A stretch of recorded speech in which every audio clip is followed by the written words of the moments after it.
बेबुदी भयो भने चाहिँ कहाँबाट दिमा फोन गरेर बोलाइस् त ओए हेर्न मलाई 20,000 रुपियाँको खाँचो पर्यो हौ तेरो बाटो पर्नु मेरोमा कहाँ छ 20,000 रुपियाँ तेरो भाउजूलाई भगाएर लाँदैछु के अरे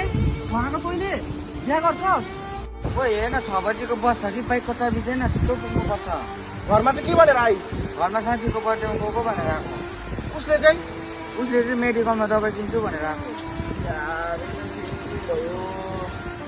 ला चाबी थ्याङ्क यू साथी तँ जा कि म पैसाको जुगाड गर्छु कि स्टेसन पुगेर कल गर ल ल बिस्तारै जा ल रुको जरा सबर करो ओए तेरो बुढी अघि नै बजार गएको मेडिकलमा दबाई ल्याउनु अहिलेसम्म आएको छैन 1 सेकेन्ड पर्पल कलरको साल पनि लगाएको छ पर्पल साला घरमा कुत्रा उडाइछ